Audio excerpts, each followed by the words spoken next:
San Tommaso, non andate a messa con gli eretici. San Giovanni, neanche salutare.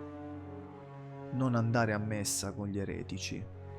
Parole nette, parole di fuoco che oggi suonano quasi scandalose, ma sono di San Tommaso d'Aquino, il più grande teologo della Chiesa, il dottore angelico.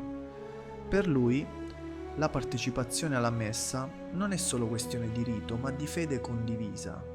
Chi ha abbandonato la verità cattolica, chi insegna un altro Vangelo, non può celebrare né partecipare alla messa senza profanarla. Nella sua Summa Theologiae, San Tommaso scrive chiaramente: è peccato partecipare ai sacramenti degli eretici. E ancora, non si deve assistere ai riti sacri degli eretici né ricevere i loro sacramenti. Perché? Perché farlo significa partecipare all'errore come se si approvasse ciò che Dio disapprova. Ma questa severità è già nelle scritture. San Giovanni Apostolo, l'apostolo dell'amore, scrive parole durissime. Chi va oltre e non rimane nella dottrina di Cristo non possiede Dio. Se qualcuno viene a voi e non porta questa dottrina, non ricevetelo in casa e non salutatelo. Ed ora fermiamoci. Guardiamo cosa sta accadendo oggi nella Chiesa. Nel 2019, dentro le mura del Vaticano, viene onorata la Pachamama, una divinità pagana della terra. Una statua rappresentante questa figura idolatrica viene portata in processione, posta davanti all'altare, accolta con canti e preghiere. Si è parlato di rito simbolico, ma di simbolico c'era solo la profanazione. San Giovanni avrebbe detto: figlioli, guardatevi dagli idoli. Vedi Giovanni 5, 21. E San Tommaso non avrebbe avuto dubbi. L'idolatria contamina il culto e chi vi partecipa pecca gravemente contro Dio. Ma non è finita.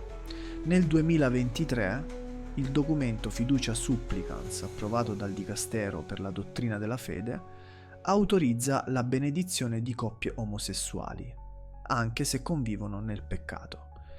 Non si parla più di conversione né di castità, si parla di accoglienza, come se la benedizione potesse essere separata dalla verità del Vangelo.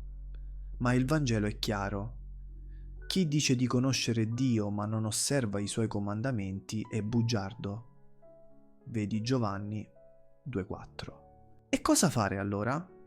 Secondo San Tommaso, non si può partecipare a riti religiosi in cui si benedice ciò che è contrario alla legge naturale e alla rivelazione divina. Partecipare a una messa in cui si accolgono pubblicamente eresie, idolatrie o approvazioni del peccato pubblico è un tradimento della fede. San Tommaso lo dice chiaramente: anche se un sacramento è valido, non è lecito riceverlo da mani indegne, né unirsi a una liturgia inquinata dall'errore.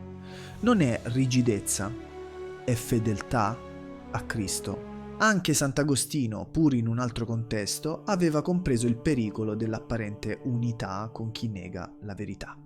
Diceva che non c'è Eucaristia dove non c'è vera comunione nella fede. L'altare non unisce se la verità divide. E allora? Oggi non si tratta di essere contro la Chiesa. Si tratta di difendere la Chiesa di Cristo da chi la tradisce dall'interno, da chi, pur sedendo sulla cattedra, benedice l'errore, onora l'idolo, approva il peccato. Non partecipare a queste messe non è divisione, è testimonianza. Non salutare chi porta dottrine eretiche, come dice San Giovanni, non è odio, ma obbedienza alla verità, perché il Vangelo non cambia e Cristo non si lascia manipolare da nuovi sinodi, nuovi linguaggi e nuovi idoli. In conclusione, oggi la vera domanda non è più: è valida quella messa? Ma è secondo Cristo o contro di Lui? Diesire, giorno d'ira. Quel giorno dissolverà il mondo in cenere, come predissero Davide e la Sibilla. Quel giorno verrà e non si potrà più dire: non lo sapevo.